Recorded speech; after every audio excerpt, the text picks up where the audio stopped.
হীৰা মৰা সত্যে শুক্ল বৰ্ণ ত্ৰেতা তৰা তুল দাপৰে আছিলা শ্যাম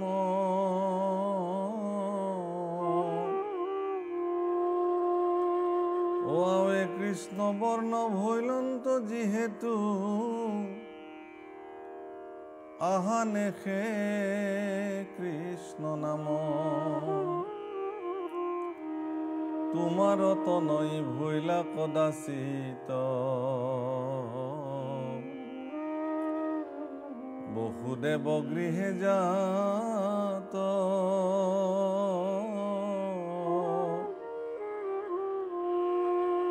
ও বাসুদেৱ নাম হৈবেক প্ৰত্যেকে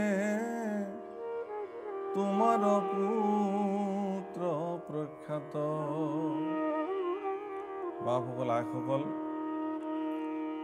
কৃষ্ণ পুৰুষৰ এই অদ্ভুত লীলাসমূহ দেখি ব্ৰজবাসীৰ মাজত এটি চৰ্চা হ'বলৈ আৰম্ভ কৰিলে যে এওঁ মানুহ নে ভগৱান এটি 7 বছৰীয়া শিশুৱে পৰ্বত এখন দাঙি থাকিব পাৰেনে তাকো 7 দিন 7 ৰাতি অলৰ অচৰ হৈ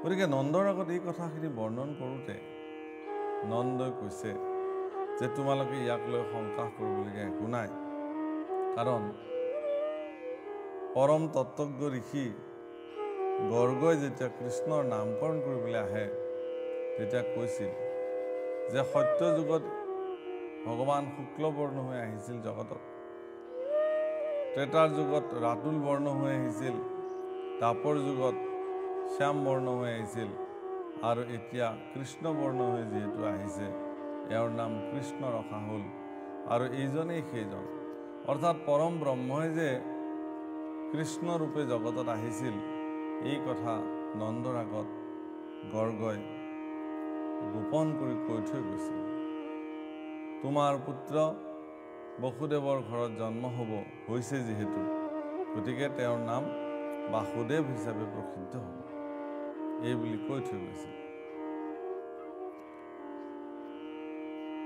হে ৰাম নাম ৰূপয়ান বিস্তৰয়াসয় গুণ কৰ্ম অনুসাৰে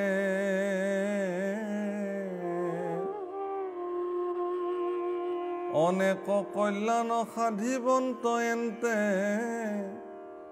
গোকুল সমে তোমাৰে গতিকে নাম ৰূপ গুণ অনুযায়ী অনেক আছে ঈশ্বৰ পুৰুষৰ গতিকে এতিয়াও গোকুলৰ সমস্তকে তাৰিবৰ নিমিত্তেহে ভগৱন্ত পুৰুষে এইবাৰ এই ৰূপেৰে আহিছে হে ৰাম এহি পুত্ৰ হেতু অনেক দুৰ্গতি তৰিবাহা মহাশয়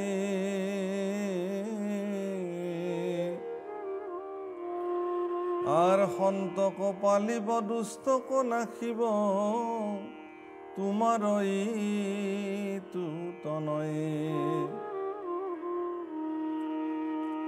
ৰাম তোমাৰ পুত্ৰত প্ৰীতি বাঢ়ো যাৰ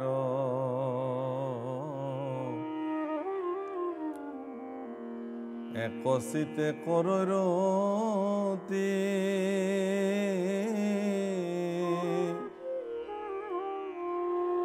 ও পাপ শত্ৰুতাৰ নিহিংসি হইবে ক পাইবে পৰম গতি তোমাৰ পুত্ৰৰ কাৰণে অনেক বিপদৰ পৰা তুমি ৰক্ষা পৰিবা সমস্ত ব্ৰজবাসী ৰক্ষা পৰিব এই সমস্ত কথা ইতিমধ্যে গৰ্গই আমাৰ আগত কৈ থৈ গৈছে আৰু সেই কাৰণে সমস্ত শত্ৰু এই কৃষ্ণৰ হাতত বিনাশ হৈ যাব হে ৰাম হেন জানানন্দ তোমাৰ পুত্ৰ ও পুরুষ মধ্যে উত্তম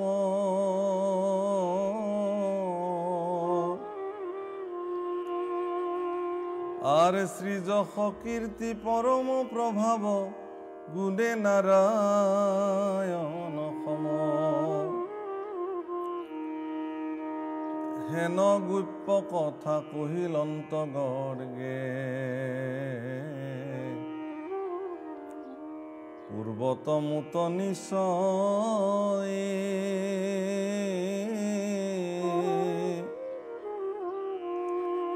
ও এতেকে জানিল নারায়ণ অংশ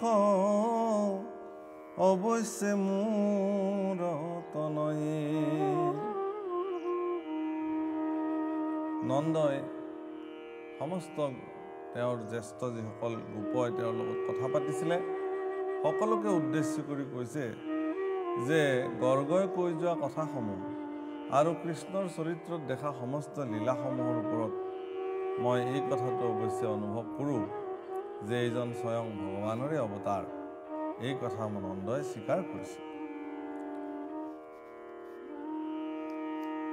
হে ৰাম হেন জানি সবে শংকা পৰিহৰা নাহি আত অন্য কথা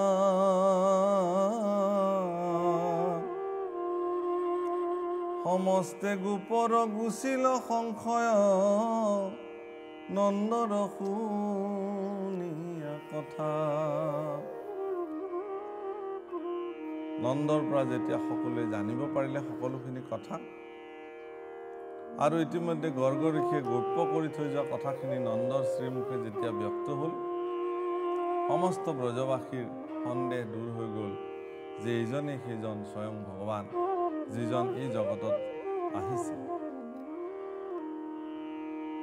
ৰাম নন্দক বেৰিয়া প্ৰশংসা কৰিয়া ধন্য ধন্য গোপৰাজ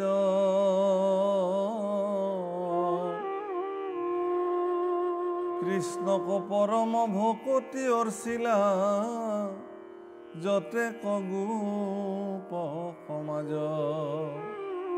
ধন্য হে নন্দৰাজ তোমাৰ জীৱন ধন্য তোমাৰ এই ৰাজ্য ধন্য এই বুলি সমস্ত লোকে নন্দক প্ৰশংসা কৰিলে আৰু কৃষ্ণৰ প্ৰতি পৰম ভকতি অৰ্চনা কৰিলে সমস্ত গোপ সমাজে যিমান নৰনাৰী আছিল সকলোৱে আহি কৃষ্ণকে ঈশ্বৰ বুলি ভজিবলৈ আৰম্ভ কৰিলে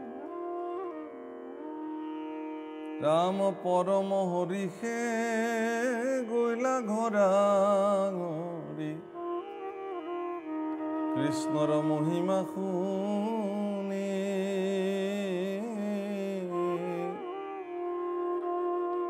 ঈশ্বৰ কৃষ্ণৰ চৰিত্ৰৰ জাত কহিলন্ত সুকমুনি আৰু সকলোৱে একচিত্তে কৃষ্ণৰ চৰিত্ৰৰ কথা শুনি তেওঁলোকে প্ৰত্যেকে ঘৰে ঘৰে গ'ল আৰু এই কথা মহাৰাজ পৰীক্ষিতৰ আগত শুকদেৱে বৰ্ণন কৰিছে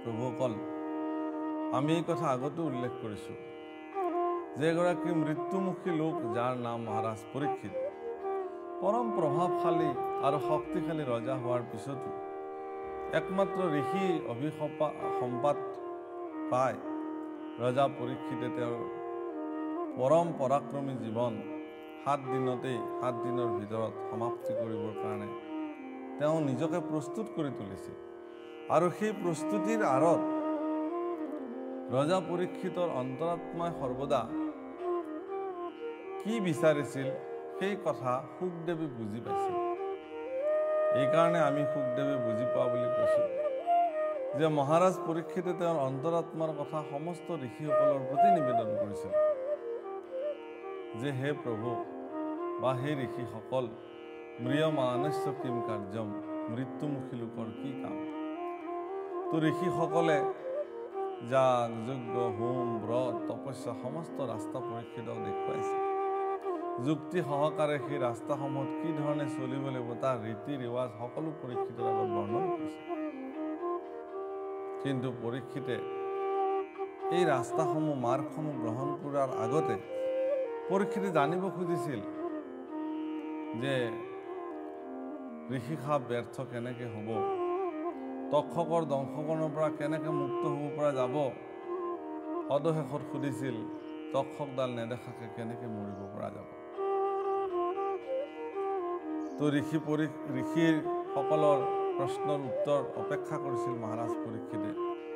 কিন্তু ঋষিসকলে কৈছিল যে মহাৰাজ, এইসমূহ কথা আমি দেখুৱাই দিয়া কোনো এটা মাৰ্গতে প্ৰশস্ত নহ'ব, কাৰণ ব্ৰহ্ম ঋষিৰ শ্ৰীমুখে ওলোৱা বাণী ই বিফল কেতিয়াও নহয়।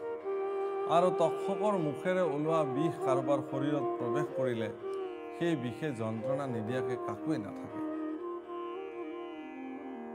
তো মহাৰাজ পৰীক্ষিতৰ এনে অদ্ভুত প্ৰশ্ন শুনি সেই ঋষি সমাজৰ মাজতে বহি থকা পৰম নিৰ্গুণ বা আদি পুৰুষ মহামুনি শুকদেৱে পৰীক্ষিতক শ্ৰৱণ কীৰ্তনকে শ্ৰেষ্ঠ মাধ্যম হিচাপে প্ৰদৰ্শন কৰিছিল। শুকদেৱ এগৰাকী নিৰ্গুণবাদী পুৰুষ আছিল আৰু শুকদেৱৰ চৰিত্ৰত কৃষ্ণ চিন্তন ব্যতিৰেকে অন্য একো কথাই নাছিল।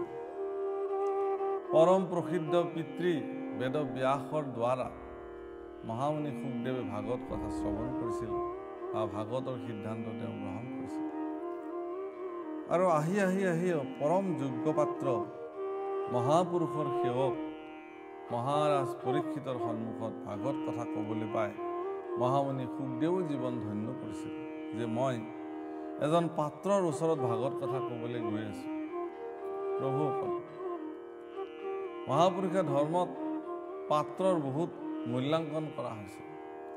অপাত্ৰসকল কৃষ্ণ ভজনাত যোগ্যতা নাই বুলি ভাগৱত শাস্ত্ৰই প্ৰদৰ্শন কৰিছে যে যিসকলে কৃষ্ণৰ জীৱনত কৃষ্ণৰ চৰণত আত্মসমৰ্পিত হ'ব পৰা নাই, যিসকলে কৃষ্ণৰ চৰণত কায় বাক্য মনে সুদৃঢ় বিশ্বাসে একান্তভাৱে সত্যে শৰণ পখিব পৰা নাই,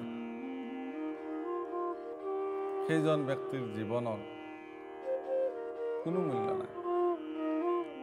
এই কথা শাস্ত্ৰই দঢ়াই কৈছে। আৰু আজি শুকদেৱৰ সন্মুখতো মহামুনি পৰীক্ষিত বিদ্যমান হৈ আছে আৰু পৰম ভক্ত পৰীক্ষিতক মহামুনি শুকদেৱে এই কথা কৈছে। হে ৰাম ৰাম, সংসাৰৰ ক্লেশ সকলে গুচিল,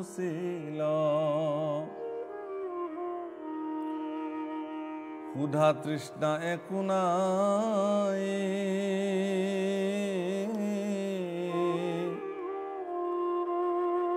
আর মহভঙ্গ সঙ্গে ইন্দ্রে বরষিল, গোকুল মারিবে বুলি।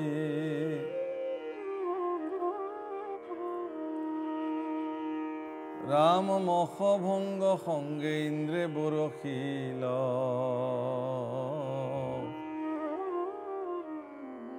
মারিব গোকুল বুলি।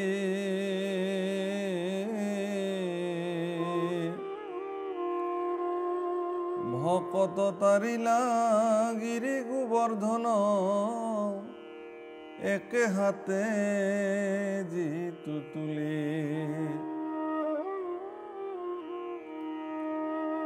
হে রাম পরম লীলায়ে করিলা হাসুর,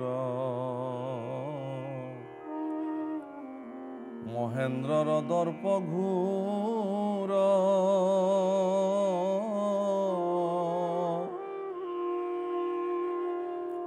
আর হেনয় কৃষ্ণর শরণ তনিতে পিরিতি বারু কমুর।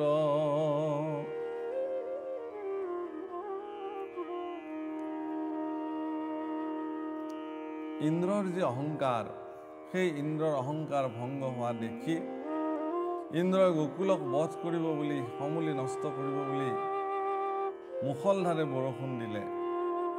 ঈশ্বৰে সেই দৰ্প চুৰ কৰিলে সেই কৃষ্ণৰ চৰণত প্ৰীতি বাঢ়ক মোৰ, এই বুলি সুখদেৱে প্ৰণিপাত কৰিছে।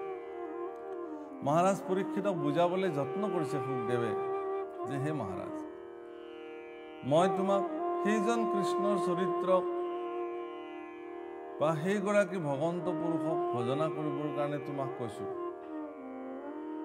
যিজন ভকত বৎসল, যিজন পৰম পুৰুষ, পৰম শক্তিবান, পৃথিৱীত আৰু তেওঁতকৈ শক্তিবান কোনো নাই, আৰু তেওঁতকৈ বাৎসল্য প্ৰেম থকা পুৰুষ কোনো নাই। ভক্তসকলক নিজৰ সন্তানৰ দৃষ্টিৰে চোৱা আৰু সেই কৃপাৰে কৃপা কৰা ঈশ্বৰ কৃষ্ণৰ চৰিত্ৰসমূহক উন্মুক্ত কৰিবৰ কাৰণে সুখদেৱে পৰীক্ষিতৰ আগত কৈছিলে যে ভক্তসকলক ৰক্ষা কৰিবৰ কাৰণে ইন্দ্ৰৰ বৰষুণৰ পৰা ৰক্ষা পাবলৈ গোবৰ্ধন পাহাৰো 7 দিন 7 ৰাতি দাঙি ধৰিবৰ কাৰণে কৃষ্ণ পুৰুষে কুণ্ঠাবোধ কৰা নাছিল, আৰু সেই কাৰ্য অতি সুকলমে সম্পাদন কৰি তুলিছে।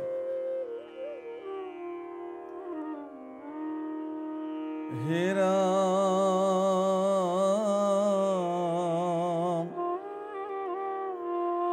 শুনি উকলোক যেন মুতে হৰি, কৰিলাল ৰক্ষা গকুল,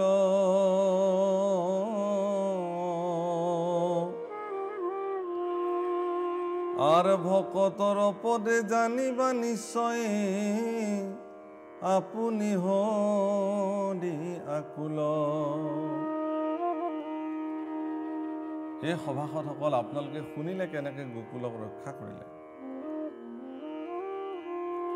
আচলতে ভগৱন্ত পুৰুষে সৰ্বদা আকুল হৈ থাকে ভকতক ৰক্ষা কৰিবলৈ। ভকতসকলে যদি সমৰ্পিত ভাৱনাৰে ভগৱানক আমন্ত্ৰণ নকৰে, তে ভগৱান কিয় আহিব? গজেন্দ্ৰই যেতিয়া বিপদত পৰিছিল ভগৱানক মাতিছিল, ভগৱান আহি তেওঁক উদ্ধাৰ কৰিছিল। প্ৰহ্লাদ যেতিয়া বিপদত পৰিছিল প্ৰহ্লাদে ভগৱানক মাতিছিল, ভগৱানে আহি তেওঁক উদ্ধাৰ কৰিছিল। অজামিল যেতিয়া বিপদত পৰিছিল ভগৱন্তক মাতিছিল, ভগৱান আহি তেওঁক উদ্ধাৰ কৰিছিল। দ্ৰৌপদী যেতিয়া বিপদত পৰিছিল তেওঁ ভগৱানক আমন্ত্ৰণ কৰিছিল আৰু ভগৱান আহিছিল তেওঁক বিপদৰ পৰা উদ্ধাৰ কৰিছিল। এবাৰ নহয়, দুবাৰ নহয়, বহুবাৰ। কুন্তি যেতিয়া বিপদত পৰিছিল তেওঁ ভগৱানক মাতিছিল, ভগৱান আহিছিল আৰু ভগৱানে তেওঁক উদ্ধাৰ কৰিছিল। ঠিক তদ্ৰুপ আপোনাক সবেও মাতকচোন, বিপদ আপদ যিয়ে নহওক ভগৱানক আমন্ত্ৰণ কৰক, সমস্ত বিপদ আপদ ভগৱানৰ চৰণত অৰ্পণ কৰক। প্ৰভু, ইয়াৰ পৰা তুমি মোক ৰক্ষা কৰিবা।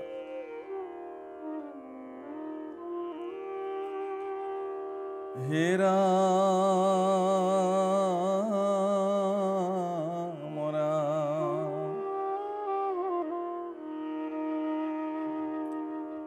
ৰাম হেনয় পৰম কৃপালু দেৱতা, আৰ নাহি কৃষ্ণ বিনে কে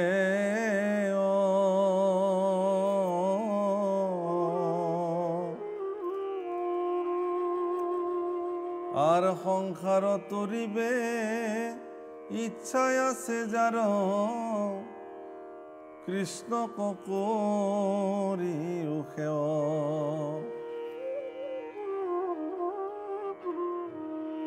সেইজন পৰম কৃপালু দেৱতা ভগৱান কৃষ্ণ।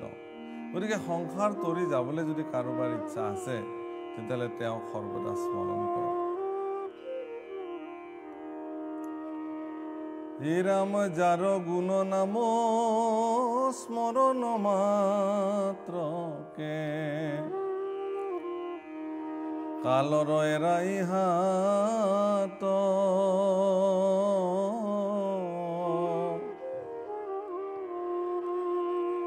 ও আন ঠাইত তাংক খুজিবে নলাগে, হিয়াতে দেখা সাক্ষাৎ। আর যাহা কস্মরণে মহাপাপী গণে, তেখনে মাত্রকে তরে,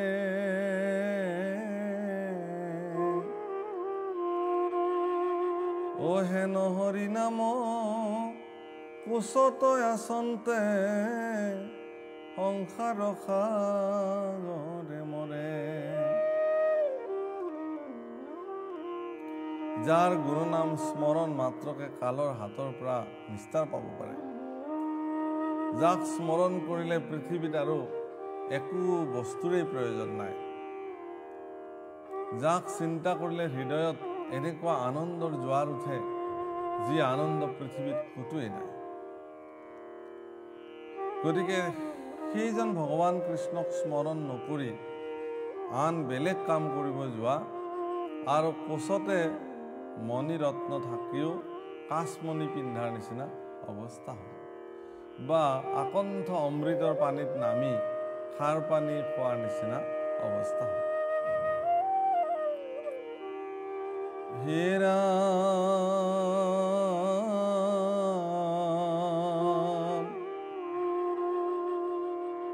নাই শিকা টংকা বেয়কায়ক লেখ,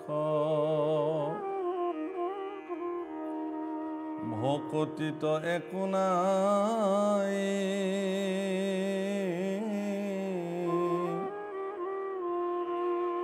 ও যেন তেন মতে কৃষ্ণক স্মৰিলে এতেকে মুকুতি পাই।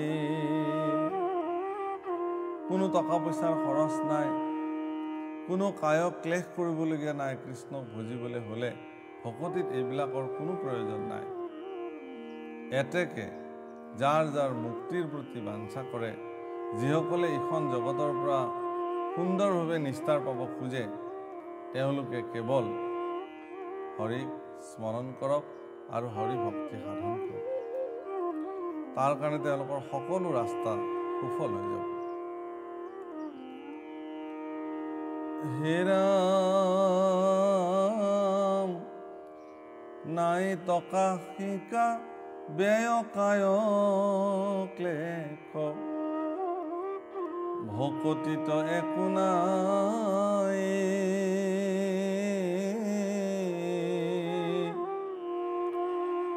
ও যেন তেন মতে কৃষ্ণক স্মৰিলে এতেকে মুকুতি পাই। মই এই কথাখিনি আপোনালোকক এইকাৰণে বাৰে বাৰে দোহাৰি দিছোঁ যে বহুতে ভাবে যে ভগৱানক ভজনা কৰিবলৈ যাওঁতে আৰু বা কি কৰিব লাগে, ভগৱানক পুজিবলৈ যাওঁতে বা কিমান খৰচ হ'ব। একো খৰচ নাই। তোমাৰ নামে তোমাক পুজো গধূলি পোৱা, কি দিব যাদৱ যদুৰায়, ব্ৰহ্মাণ্ডৰ ভিতৰে যত বস্তু আছে সবে তোমাক পায়। ভগৱানক দিবলৈ আমাৰ আছেই বাকী।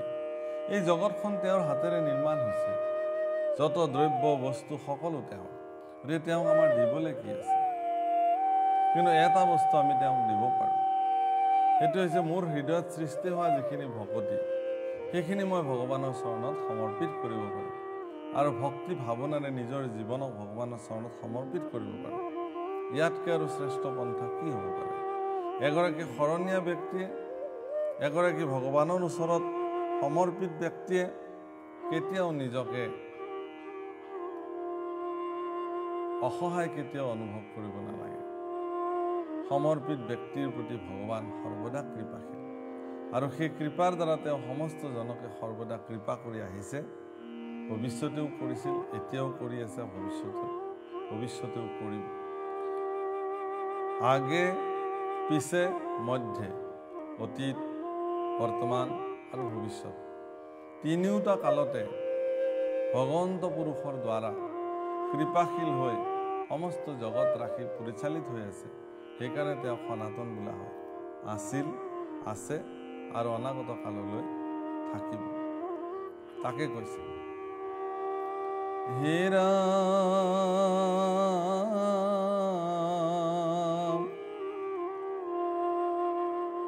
পৰম সুলভ ভগৱন্ত সেৱা,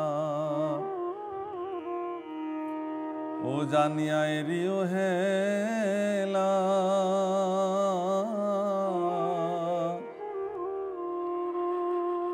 আৰু থিৰ জীৱন কেতিক্ষণ যাই মৃত্যু মিল কোন বেলা।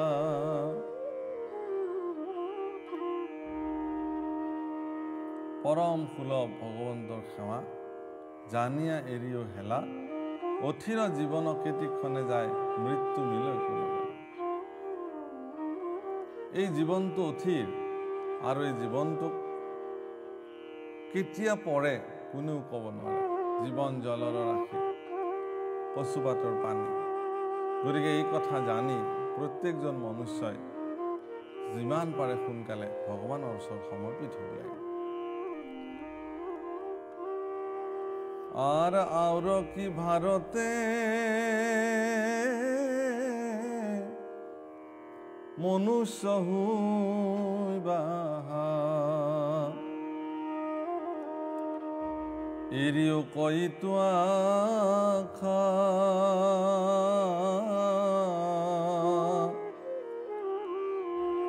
অতিলে কতেই তো লোক এরি ঘুর, যমপুরে হইবা বাসা। আৰু যে ভাৰতবৰ্ষত আপুনি মনুষ্য হৈ আহিব, এই আশাটো আপুনি পৰিত্যাগ কৰক। তিলকতে ইটো লোক এৰি ঘূৰ, যমপুৰে হইবা বাসা। সেইকাৰণে কৈছে যে ভস্মীভূতস্য দেহা পুনৰ আগমন মুহূৰ্ত। এবাৰ এই শৰীৰটো যেতিয়া শৰীৰটো পঞ্চভূতত বিলীন হৈ যাব, মোৰ মৃত্যুৰ পিছত মোৰ এই শৰীৰটো পঞ্চভূতত যিদিনাখন বিলীন হৈ যাব, মই যিমান ঢাকুৰিলেও মোৰ এই শৰীৰটো মই আৰু পুনৰবাৰ কেতিয়াও নাপাওঁ। গতিকে এনেহেন সুন্দৰ এটি মনুষ্য কায়া আমাক দিছে, আমি পাইছোঁ। এই মনুষ্য শৰীৰটোৰ একমাত্ৰ কাম হ'ল ভগৱান কৃষ্ণক সমৰ্পিত কৰি কৃষ্ণৰ চৰণতে শৰণাপন্ন হৈ কৃষ্ণৰ নিৰ্দেশতে জগতৰ সমস্ত কাম কৰি যোৱা। তাকেই নকৰিলে কেতিয়া যমপুৰলৈ যাব লাগে তাৰ পিছত আশা কৰি থাকিলে একো ফল নহয়। হে ৰাম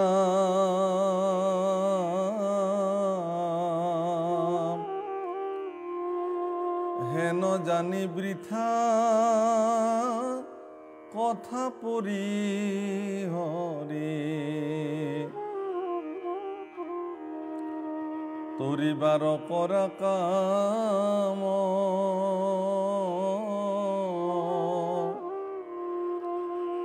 ও কৃষ্ণৰ কিংকৰে ৰচিলা শংকৰে, ডাকি বোলা ৰাম ৰাম